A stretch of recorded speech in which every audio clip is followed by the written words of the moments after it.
Hey, everybody. Welcome to PermanenteDocs Chat. Thanks all for joining today, both on Zoom and on Facebook Live.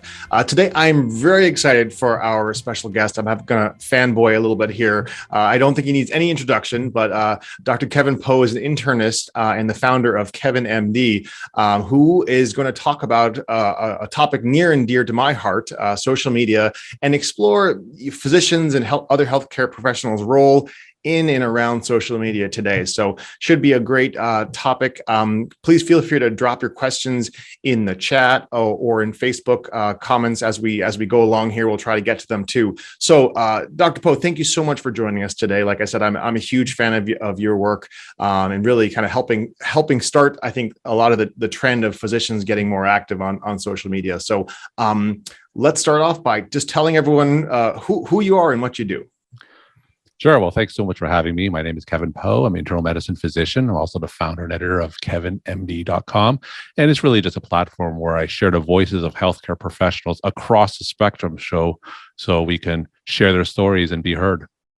Yeah, fantastic. Tell us how you kind of came up with Kevin MD and how the story of how this all started. Yeah. So I like to say I had a business plan back in 2004 and it went exactly according to plan, but that's obviously not the case. So back in 2004, very few physicians had blogs, right? Probably less than 50, maybe 75 or so. And then at that time, it was a novelty, right? A physician having a blog. It was like, really, don't you have anything better to do with your time? But I think I wrote an article once where there was a drug recall. I wrote an article saying what patients should expect. And then I went into the exam room a few days afterwards. And he said, "Oh my gosh, I read your blog post this morning. I was comforted by what you had to say." And that's when I realized that blogs specifically, and now of course with social media, we had abilities. Physicians have the ability to connect with patients and influence patients and inform and educate patients outside the exam room. And certainly there's been a fantastic evolution. Social media has evolved so quickly. There's so many different platforms that we can choose. And there's so many different ways that patients can consume health information. And it's been a fun journey along the way, just exploring social media and doing things that frankly, none of us have been taught in medical school or residency. Yeah, that's such a great point. I think every time I'm passionate about social media as well too, and I educate our residents and some of our medical students about that at my institution here. And I always talk about expanding the voice. You can educate one patient at a time in the hospital or the clinic, or you can educate in mass. And I think that's such a valuable tool, especially this day and age when, as you mentioned, there's so many different ways patients can consume health information. And let's be honest, not all health information is created equal. Shall we? Can we just agree to leave it at that? Yeah. So there's absolutely no question about that. So patients, one of the most popular reasons why patients go online or do Google searches is for health information. Mm-hmm. And especially during the pandemic, there's just so much misinformation that is out there. People get their information from Facebook, from Twitter, from YouTube, and they come to my exam room and I have to spend time, and I'm sure you do too. Yeah. You have to dispel that information. And I think that it is certainly a responsibility for a lot of us in healthcare to also go on social media and either be themselves sources of reputable health information or really act as filters so we can guide patients a better source of health information. Because not just in healthcare, if you just go in pretty much everything, misinformation is everywhere. And I think that is certainly one of the downs. Social media has a lot of pros, but there's a lot of downsides to social media. But this is the world we live in, and we have to adapt to it. Yeah, no, I completely agree with you. And then now as a primary care physician myself too, I think that building that trust and those longitudinal relationships over time, both in person with your patients in the exam room and also by cultivating a sort of a social media presence, I think has really tremendous value. So we're preaching to the choir, I think here. Tell us, what are some of the kind of the biggest learnings that you've had in the past, 15, 20 years you've been doing this? And what do you think is the biggest real benefit for physicians to sort of speak up on these platforms? So let's start with the biggest benefit first. I think that is what I alluded to before. So physicians are able to share their stories and advocate for the profession. because as we know, there's a lot of issues that affect the profession today. We talk about physician burnout, right? 50% of clinicians are experiencing symptoms of burnout, and that's even before the pandemic. And now I'm sure that number is even higher. And a lot of the decisions that physicians make is kind of out of their control. And I think that's one of the biggest factors that's leading to clinician burnout, is that there's just a loss of clinician empowerment, right? We lose control of sometimes our schedule, and we have all these bureaucratic obstacles that we have to do, especially in the primary care setting. There's a lot of bureaucracy, and that impedes our care with patients. So I think that by sharing these stories on social media, whether it's through a webinar or podcast like this, or writing on a blog, or really elevating or even going to mainstream media where we can share those stories, and that's important, because healthcare decision makers, it could be healthcare administrators, it could be politicians, they listen to us, and most importantly, patients, they read these things too, because if patients are on our page and they understand some of the trials and tribulations that physicians go through, that's going to impact the care that we give to patients. So I think that social media, his biggest strength is really elevating our stories and making everyone know what goes on behind closed doors and some of the difficulties that physicians face when treating patients. In terms of the biggest learnings over the past, decade or so, I think being online, there's obviously a certain amount of animosity, right, to say the least, right? Yep. We just live in such a divisive society. Everything is politicized. So that is something that's a little bit difficult to navigate. Whenever one has a strong opinion, you're going to have half the country disagree with what you say. So I think it is important to acknowledge that, especially with healthcare, that there are always several sides to whatever point that you're trying to make. And healthcare, as we know, there's a tremendous amount of gray shades, so to speak. So in social media, I think it's important to acknowledge different points of view, acknowledge when you're wrong, because I think one of the things that we talk about is building trust online. There's a lot of distrust in our healthcare institutions. There's a lot of distrust of the medical profession that has been magnified, certainly during COVID. So I think trying to find a way to navigate that context has been tremendously challenging, and it remains challenging going forward. Yeah, and you touched on three things, but two especially, that trust. That's so important, and I think that's the biggest. That's almost like the biggest value add, is we are trusted messengers too, and we don't want to do anything to undermine that trust. And I think to your point, admitting when we're wrong, admitting when information changes, admitting when our opinions have shifted. I mean, who would have known that bloodletting ended up being a bad idea, 100 years ago, right? So medicine evolves and changes, and I think that we need to just make sure that we continue to speak up and advocate for what is sort of general consensus and what is sort of scientifically evidence-based at that moment, right? Which obviously changes this too. The other thing you touched on is podcasts, and which is a relatively new medium. So tell us more. I know you have launched your own podcast. Tell us more about kind of podcasting and how that sort of fits into that role as well. I think it goes to what I said earlier in terms of consumers having so many different streams of information to absorb, right? So back 10, 20 years ago, you maybe read a newspaper, you turn on television and watch a nightly news. But now we just have so many options in terms of consuming that information, and health information, of course, is part of that as well. It could be an email newsletter. It could be the New York Times online. It could be, of course, podcasts and YouTube and LinkedIn and all the social media sites. So I think it's important for clinicians just to use these platforms, again, to propagate reliable healthcare information.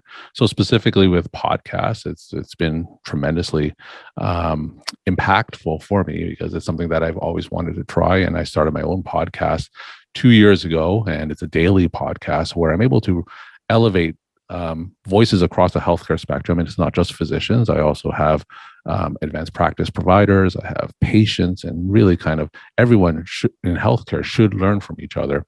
And I have KevinMD.com, where they have their stories in written form. But then on a podcast, I'm able to talk to them directly, and they can share their own voices and their own words. And I've learned so much, because my job is really easy. I just really ask questions. I sit back, and rarely do you get a time. You could get experts from across the country, and these are kind of experts where you would have a hard time talking to under normal circumstances. But on my podcast, I have like 20 minutes of their undivided attention, and I could ask any question I want. And it's just been a tremendous learning experience over the last couple of years. And it's again, a powerful way, again, for voices across the healthcare spectrum so they can be heard. So you guys heard it here directly from Kevin MD. My job is really easy. I just sit back and ask questions, right? So no, I'm easy. What would you say? What would you say to people who are who maybe think that physicians shouldn't enter this space right now, which is very messy with an overlap of science and social media and politics, and can be kind of overwhelming to some degree, and can be very, very messy. What do you say to people who think that the physician or the trusted health messenger voice really doesn't have a place there? What would you say to them? Yeah, so I think that's a common perception, and a lot of physicians, we're busy, right? We obviously have to see patients or do procedures, go to the hospital, and you come back, you do all this paperwork, and there's enough going on in our professional lives. Why do I need to have another headache? Why do I need to be involved in social media? All I hear about is physicians getting fired because of what they post on Facebook. They just hear the negatives, right? So my biggest response to that is that if physicians aren't on social media, someone else is going to go online and propagate potentially false information and propagate misinformation. And I think that's been seen with childhood vaccines, right? You have that false connection between vaccines and autism, and I don't think physicians were fast enough to go online to dispel those myths. And what happened?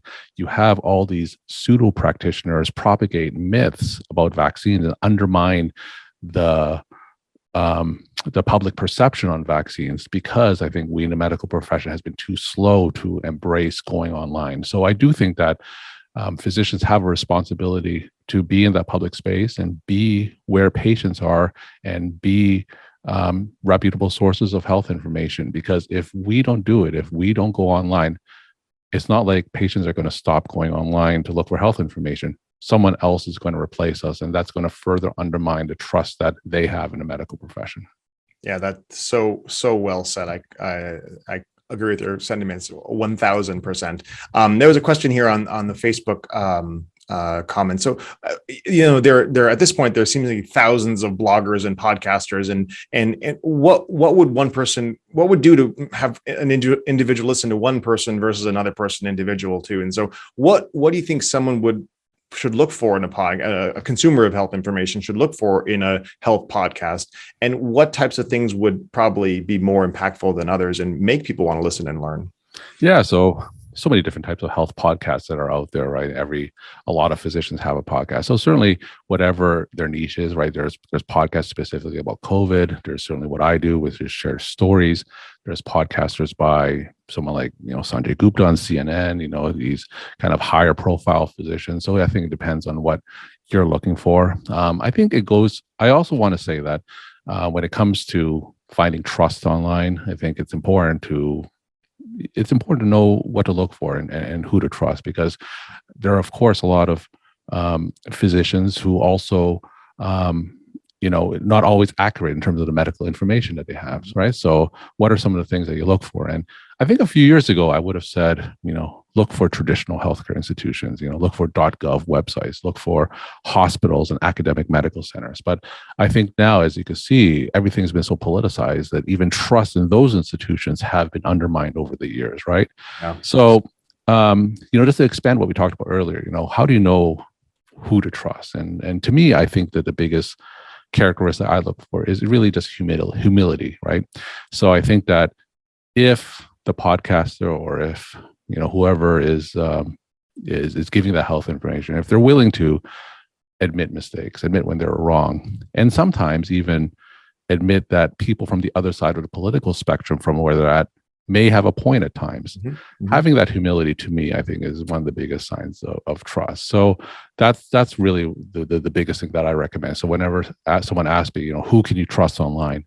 I think look for someone who has that humility, someone who is willing to sometimes reach across the political aisle, someone who sometimes admits when they're wrong, or sometimes admits when political opponents or have a point where they don't have that. Look for people who have that humility. And I think those to be, especially in this day and age, are some of the more trustworthy options. Yeah. One thing that I always look for too is looking for people that sort of are trying to stay more positive or more collaborative, as opposed to sort of just kind of, black and white sort of, or attacking other individuals as well too, which happens a lot, unfortunately. So those are the other things that I sort of look for, people that are sort of, try to take a balanced approach and have a more of a discourse, as opposed to sort of absolutely. You don't want people who are just so dogmatic in their thinking, right? Yeah. So people who are willing to be flexible, because let's be honest, science is changing, healthcare is changing. COVID has seen that, the science of the pandemic changes by the week, and I think that we are, these opinion leaders that we have on healthcare, it's okay that they adopted that changing science. Yeah.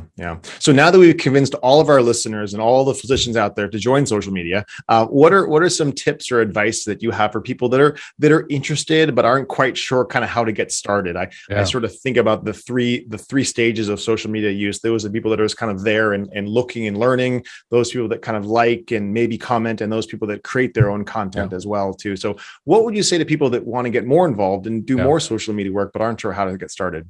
So you alluded to this in your lead into this. You want to go in a stepwise progression, but even before that, you want to ask yourself why you want to go into social media, right? So never just go into social media because someone told you to, just because, the marketing department told you to, because that's never a good reason to go into social media. You always want a purpose, right? So the three main purposes that I see as number one is we talk about that education piece. You want to be a reputable source of health information to the patients you see and influence outside the exam room. The second piece is like the online reputation piece, right? Because patients do Google their clinicians online, and sometimes going on social media to proactively create an online reputation is one of the best ways where you can define your online footprint and not be defined by these third-party rating sites. And the third way is what I talked about earlier about clinicians having a voice so we can advocate for a profession. So generally it falls in those three buckets, right? And I think that once you find purpose, then you could take that next step. And you talked about the progression, right? You could, dip your toes in social media first and maybe have a profile on, say, LinkedIn, for instance. And that's a fairly benign thing to do. But if you have a presence on a site like that, when people Google you, at least you control that site, and you show up on a Google search and you're not defined by these third-party sites. At least you control that information. And then if you get comfortable with that, you can take the next step. And like you said, you don't necessarily have to create content, but at least you can share content. So if you have a Facebook page or a Twitter page or LinkedIn, maybe you could just link or share reliable healthcare information. If a new study comes out, you can maybe share a perspective on that, or a new drug comes out, or if there's a drug recall, again, share things that you want to use your network to propagate reliable healthcare information. You don't want to share things that are pseudoscience or things that are proven to be unreliable. And then the third part, once you get comfortable with that, will be then content creation, right? Content creation. And then there's so many avenues in social media that fits one's strength, right? So if you're great on camera, of course, there's like YouTube. If you're a great writer, there's blogs. If you want to do more short form things, you can do that on LinkedIn and Facebook. But so you want to find a platform that really suits your personality and suits your strength, and then create that content that fits into some of those goals that we talked about earlier, whether it's educating patients or commentating on news or advocating for a profession. So find your purpose first, and then take your stepwise progression based on your comfort level on being online. Yeah. I think the other thing too, I always tell people is sort of just pick maybe one, maybe two platforms to start with, right? You don't have to be all things to everyone at once. One of my good friends, Dr. Vicky Chan, does these like TikTok, Instagram dances, which are just amazing. And she's great at it. Right. And that's kind of her thing, versus people who are much better at blogs, for example, too. So I always tell people like pick one, maybe two sort of avenues and start there. And then you can sort of expand as you feel comfortable. That's great advice too. So, tell me, sorry, we have a question here in the chat also too. Sure. So, physicians, particularly working for large institutions, can sometimes kind of run into some struggles with, the public affairs department or the comms team, which is sort of so used to sort of controlling or understanding or putting out the narrative. And whether we sort of say it or not, if we work for an institution, we are a representative of that institution too. So, how do physicians sort of navigate that kind of responsibility to their organization and their institution, but also sort of their own personal brand and reputation on social media as well too? So I always advise physicians to be transparent, right? So you want to be transparent with your organization, and there's so many organizations out there with varying policies when it comes to social media. I can say for many large organizations, the marketing team is very, very eager to partner with clinicians, right? So they actually want more physicians to kind of partner with them and create videos to promote the hospital or their practice or whatever procedure that they're doing. So I think that first off, partnering with the marketing team, certainly would be the first step. In terms of branching out and if you want to do your own brand outside of your employer, you always have to be transparent, right? Because you work for your employer first. Make sure that contractually it's okay. I always advise transparency first before going out and doing something that your employer may find out later and may frown upon. So I always advise transparency first. And again, if your personal brand kind of runs counter to what the organization wants, so that's another discussion to be had. But I think that in general, you do want to be transparent. You want to make sure contractually it's okay. And in most cases, I would just say if you have a marketing department, to partner with them, because a lot of times that your goals and motivations may be aligned. Yeah, no, I think it's for me personally, I can speak being a Permanente physician and being part of a massive healthcare organization. I did a lot of work ahead of time and spoke with my local comms team and my regional comms team to let them know who I am, what I'm about, and how I can, again, like I said, really partner with them on this work too. And so it's been a fantastic relationship that I've been able to foster and grow with many individuals across our organization, including the folks that help produce this podcast. So shout out to Ben and Maria. So thanks, guys. So this has been fantastic. We could probably go all day long too, but I know your time is short. So tell us again how people can find you and find your blog and your podcast.